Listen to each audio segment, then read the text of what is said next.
Yeah, it's another edition of Rethinking Lagos podcast, and I'm your host, Deji Akinpelu, co founder of Rethinking Cities. Yeah, we continue on our series on housing, and today we're going to be looking at a very interesting topic that has a whole lot of definitions here and there, but simply put, for the convenience of this conversation, let's just talk about, let's say, social housing or affordable housing or whichever terminology that you may want to use. But basically, it's talking about housing delivery, uh, pretty much led by the government and other stakeholders targeted at delivering housing below what we probably call uh, the going market price, and also looking at a particular demography of the people within a city, particularly the low income, and in some cases, that some people have even mentioned the no income group. But pretty much is looking at housing delivered to people of low income bracket. And to do that with me, it's a very good friend of mine, Mr. Soji Benn, the managing director of Pitted City Limited, uh, an organization that is pretty much passionate about delivering social housing for the people within a state like Lagos. Mr. Soji Ben, it's nice to have you on our show today. Thank you very much. Yeah, yeah. Let's dive deep into it. But maybe my regular introductory question: give me your thoughts on the state of housing delivery in the city of Lagos. Thank you very much once again. Housing delivery in Lagos State it's nothing different from what we have all over the world, from the government side and then from the private organization side.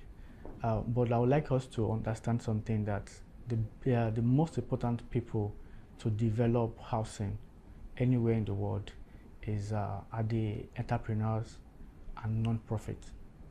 And in the case of social housing that you have mentioned, the best of it will be the non-profit. Government will do theirs. The strength of government will be in the policy guiding, and then subsidies. If they want to run it, if the government want to run social housing, there have to be a parastatal that they will have to create to run that in a form of association or in a form of non-profit to be able to deliver that effectively. So we are doing well to an extent because we have developers are developing, but the problem we are having is that developers are developing houses that are more for the high end, and it's because can't blame them because of the money that they have to make. They have to make profit, and if you have to look at affordability in terms of housing development, then you look at the kind of investment. Every developer gets his money from somewhere. Even government get their money from somewhere. So the source of the money is what defines what kind of services I want to run with it, because I have to make returns on the investment. So if it is not traditional investment, then we have what we call sustainable investments. Sustainable investment are the investment that consider things that are not sustainable inclined, that they are not included in the investment in the classes. So then we now have which is where you have some companies where they want to invest. They don't invest in tobacco. They don't invest in things that are not green. Yeah. They don't invest in things that have high level of carbon. So to try to focus on decarbonization. We have companies going into ESG. So their corporate social responsibility, their CSR, they are driving in towards environment, social, and governance. You get, so they are focusing their investment into certain areas. So when I get to the environment and then social is where we have the social housing for their staff and then for whatever it is. So then later on, we now have another level of investment called impact investments, or we call it social impact investment. That is basically more for social housing. So if you can, so that is what a non-profit rely on to get funding. Oh, yeah. To do social housing. By the way, they don't do this, and social housing has different packages at which they can use it to get to people. You get but Lagos wise, I think we are doing well, but just that we need to know more of the process or the platform at which people can get into social housing, because social housing is a big need in Lagos State. The gap is a lot. By way of definition, for you for this conversation right now, what exactly are we calling or we are defining as social housing? Because I know that we can have different definitions. Or what exactly are we looking at when we say um, social housing? From what you're saying. So, social housing in this bracket would be affordable housing, um, what people can Affordable for afford who? for people that doesn't have as much funds, underserved people, people that has in terms of financial capability, Yeah. they have low financial strength. So what they can be able to afford. In some countries, social housing. When you think of social housing, the first people they think of are the refugees, Okay. people that are in slums, or people that live under the bridge, unstructured environment, that government can come in a day and say, yeah, these people are causing environmental pollution. Let's kick them away and let us build a railroad there. Let's build a market. So they are displaced. People that are displaced, people that we see on the streets, they have right to housing. Shelter is a key, is a necessity. Shelter, clothing, and food. So this is a primary need. So how can government fix this for them? And they can't afford the basic house rent. So by the way, if effective social housing has to be on renter. The idea of rent to own is not social housing. It's a business uh, model. That's Oh, just a business case. that's the government It doing has, business. the government doing business or a private developer doing business. Hmm. You get so it's renting. So they have to rent it for a period of time, and they keep renting it until they can be able to get up themselves. And the beauty of social housing, it's an impact driven, because I prefer to call it impact housing. Okay. It's not just social housing. The Impact impact house. housing is that you keep the person in a place for a period of time, for the person to get himself, put himself together, to be able to do something with his life and have enough money to move out. Yeah. You're not supposed to stay in a social housing structure forever. Yeah. So if you put someone like the case of refugees, someone that lives in a slum or someone that is not doing well, Or internally displaced people. internally displaced people, you get you put them in a particular place, then once you give them the facility, the structure itself, the next thing that comes, because housing is meant from shelter, housing comes with where you are living and other provisions like social services. That should be close to a school, that should be close to a market. Although basic hospitals, we have what we call social infrastructure. Social infrastructure are one, primary healthcare system or healthcare system in general, education, sport and recreation, and then judiciary system. So those are four things I want to classify as social infrastructure. What about transport? Transportation is under critical infrastructure. Oh, okay. So under critical infrastructure, we have transportation, the housing itself, and social infrastructure. And transportation is under connectivity. It connects us to connect you from where you are living to where you are working, because we are social beings. We need to move. We need to relate to people. Above all, the reason why people are moving around, if not to socialize, is to find something to eat. So you can't do your job in your house. So you have to go somewhere, either to the farm. So you need a road to go there. And if you have to move through water, you need a canoe or jet or something to move. Interesting. You know, when you were giving the description of the people who should benefit from impact housing, as you have put it, for some people they've called it accessible housing, impact housing. You know, I remember the Lagos State government had a situation whereby they found some people who lived under the bridge and they were evicted, and these people, yeah, claim that they pay about 250,000 naira every year to live in that particular building, to live under the bridge. I mean, it really hits me to say, like, okay, this group of people have this amount of money, and what exactly is the government doing in terms of, okay, hey, what is the plan? I've never seen any. I mean, you said at the beginning that, oh, it's like the same way it is all over the world. You know, I've never really seen anything being done by the state government in regards to this group of people who have who have low income. In fact, there's the other side of it. This group of people with low income who live in coastal communities and the challenges that they face. Understand? So, am I right to say that there's a clear gap here in all the housing initiatives that we've seen since the emergence of the fourth republic? I don't think I've seen any housing solution that fits into what you're saying. One of the problems that I've discovered when it comes to discussion on housing infrastructure or whatever is this: government is not going to build it. Mm. The best thing that government can do is to create a policy, to create a platform That'll create a platform. for entrepreneurs and non-profit. I kept saying it. The people that will build Lagos for us are the entrepreneurs. So what is that So platform? government needs to create a platform, like Yeah. the way government has created platform for developers that are building high-end properties. Yeah. To create platform for people that will build low-cost housing, that will build social housing. Oh, interesting. So So we need to sit down and say, okay, how can we create platforms for people to come in and go into this kind of housing? housing. Yeah.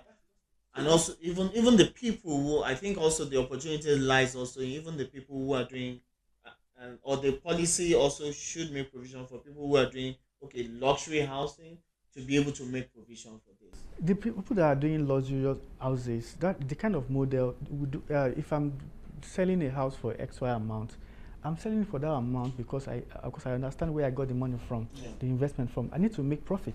Yeah. So if the kind of investment I'm getting is not, I'm not supposed to pay so much in terms of return, then I can bring down my cost of rentals. Mm. And what is social housing? We need to understand what social housing is actually, and there are different models. Oh. We have buy rent to own. Okay. We have co-ownership. We have a lot of models that we can use. We have what we call support housing, support living. Okay. Support living. We have support living. We have different kind of models at which you can even run the social housing. Government can give subsidy on housing for their staff. Okay. We have different model as far as you are creating platform for people to live in a place, and they don't have to go as far as a regular market rate to pay for that particular facility. That is social housing. You bring it down, and then with an impact notion that this person will not be in this situation forever. It's like treating a person with a situation. Like in marketing, or if you want to run advert to a particular community or to particular people, you don't sell a product for everybody. So in this case, it's a product called housing, and it's targeted to people that doesn't have much with them in terms of financial strength. Yeah. So then you look at what can they do, and are we okay the way they are? No, we can't. There are a lot of them. We need to reduce them. Okay, let us house them. Yeah. And then give them opportunities, platforms, education. Social housing without education is problem. They won't leave that place.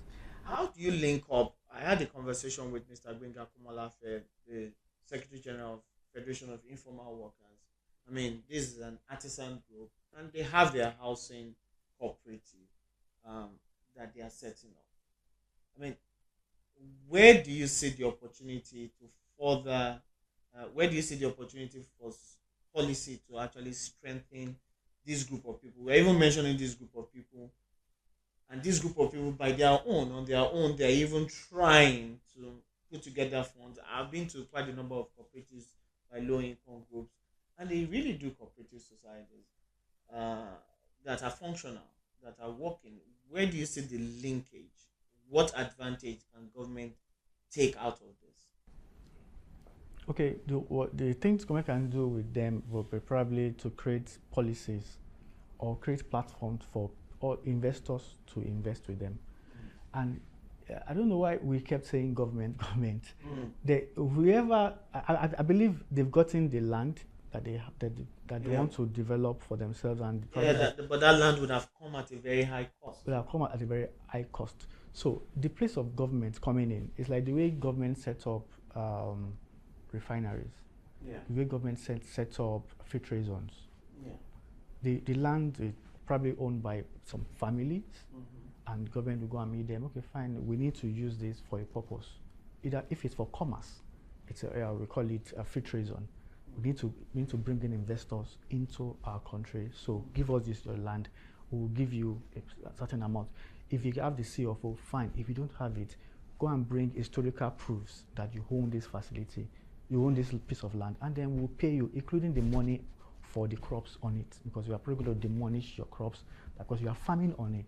Government does that. I am aware of that, and they use that process to acquire land for free trade zones. That is a purpose for the better good of everybody, because once the free trade zone comes in, the investors will come into the country, and then they will do business with us and with other investors. The revenues we generated, it will impact, it will create jobs, it will create a lot of things. Even though it has its own bad side, biogas and emission and everything, that can be worked on. So we have that. So that same model can be used for social housing. Yeah. So if you identify that you have people that are not doing well in terms of financial strength, probably or informal settings and everything, okay, and they be able to take their case to the government, we need land. That is where government is. Okay, how can we work together? They'll go and work with lands. Okay, how can we get you a land space? And then we work with them. That is where the partnership will come in. And once they can get the land at a discounted prices by using through government. And then they get that. As far as they are registered under government, I believe that this is possible. That is the very first thing. Then they will not sell it. The assurance, the way people comes in. We are talking about government. It takes people makes government. So the kind of people now realize that the people that are complaining that are government, you start seeing them in that same association. They just start selling the land that they were able to get through government at a discounted price. They are selling high. You're just seeing people buying it as a member of the association. They're now reselling. Yeah. Land banking. You just start saying that. So because of that, those are the reasons why government will say, okay, that's why we end it. No. So I think so where the model pretty much needs to be defined is to put in place the guidelines to how housing funds for cooperatives needs to be utilized, and the rules. Even cooperatives generally have the working rules. Like in Lagos, your cooperative society, this is the way it goes. And yeah, people have also critiqued the cooperative housing model to say, okay, it could be subject to abuse. But I think it is more fundamental that we create. Don't you think it's more fundamental for us to create these channels and begin to work on it, rather than the principle of where social services are being seen as business opportunities by government? Okay. Okay. Because that's the target we're going. Yeah. Because what I've also noticed is that when, like you mentioned, when government create the platforms, people subscribe and then start selling. That is why the case of rent to home, when it comes to social housing, is not really effective, because once the person rents it and owns it, then start renting it at a very high price because he or she owns the facility. You get. So, but in this case, when you don't own it. That is why I kept saying social housing, it's more on impact. I think it's because we are calling it social housing. If you call it impact housing, it's trying to solve a particular need in some people's life. Yeah.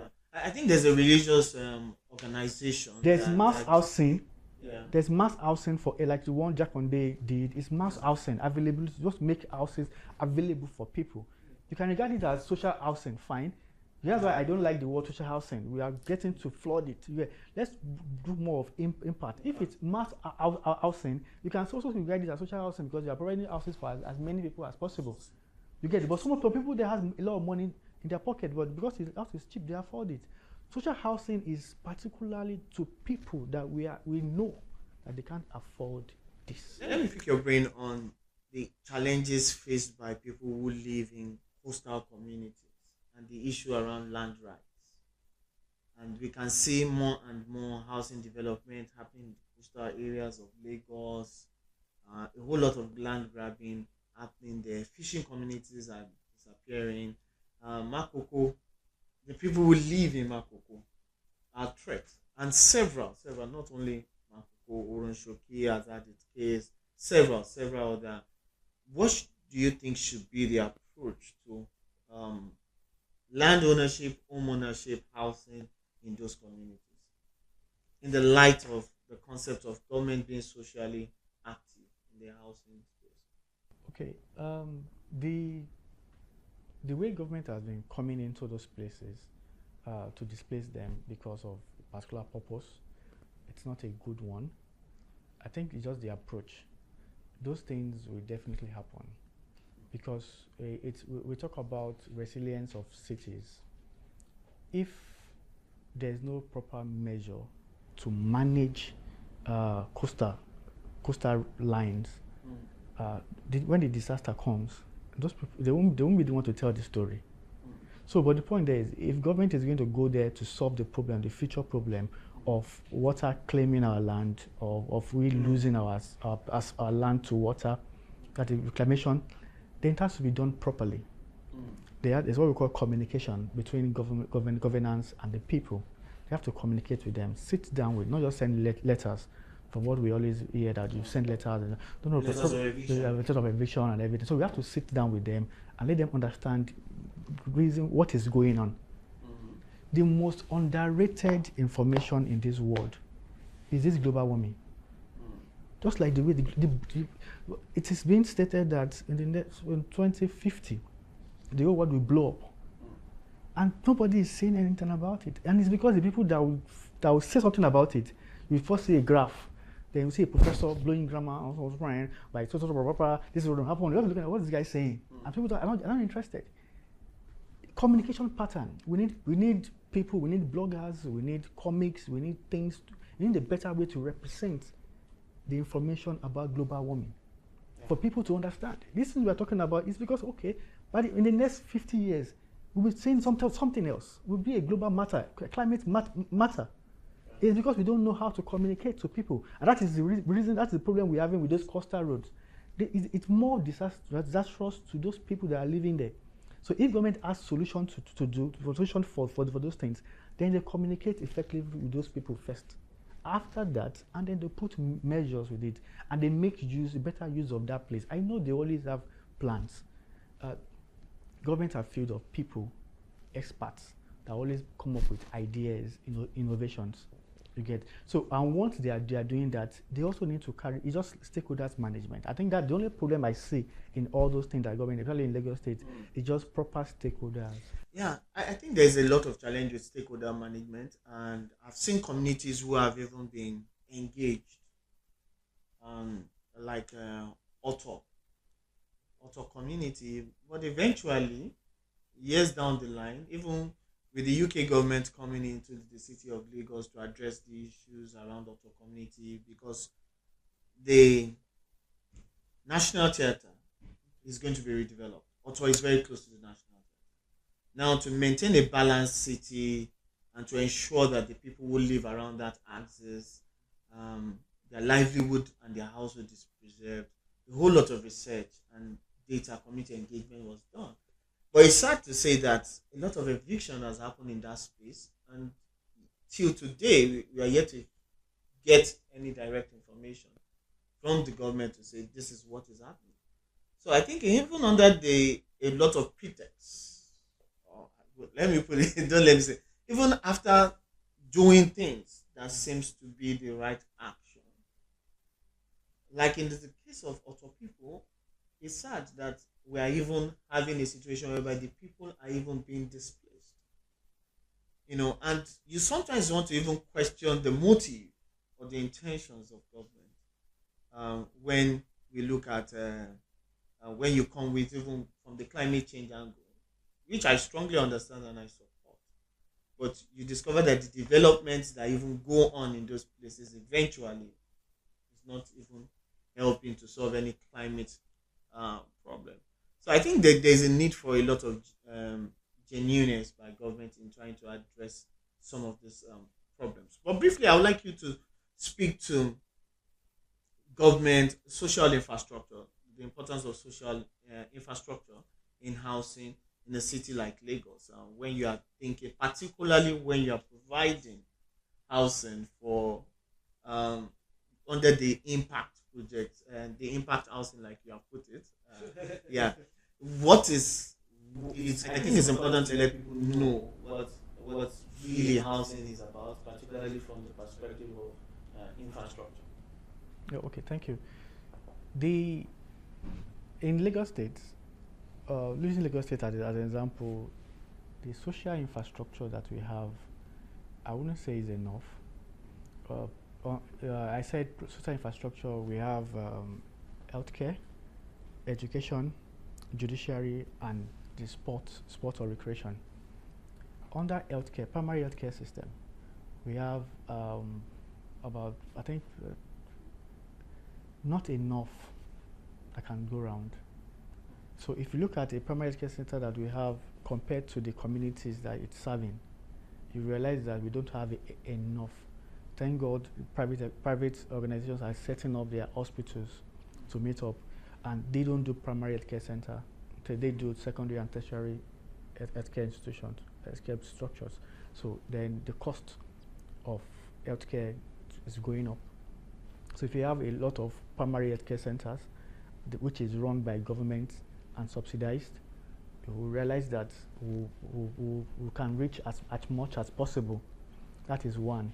Then the education, it's not the schools that we have, they are getting better to an extent. If something is not the way it used to be and it's getting better, even if it's 1% or 5% or 50%, at least better, it's getting better. But the point there is the numbers that we have, we need to increase them. And then once we have increase in number of structures, then the humans that are there, which are the teachers, we need to also invest into it. The way government itself is infrastructure. So, and then we have politicians and civil servants that operate it. So we have school, it's infrastructure. Then we have teachers that operate it, and government policy guiding them. Hospital is infrastructure. We have caregivers running it. So that is what we need to understand. We need to understand that the number of people, or the range, or the ratio of people to the social infrastructure should not be too much. It's because it's getting too much. That is why people are migrating from certain areas to another area. Especially the critical infrastructure, which is road. Then there's what we call, we formulated a term in our office called commerce infrastructure. Commerce infrastructure to us is more of like where we have e-commerce infrastructure. In the digital space, we have what we call e-commerce infrastructure. But remove the E, that is the electronic. Call it the commerce infrastructure. Means that the infrastructure that you have for you to work effectively, that is commerce infrastructure. You get. So that is why you have people that live in Songo, in Lagos, Nigeria. Every day they will go to Lekki to work.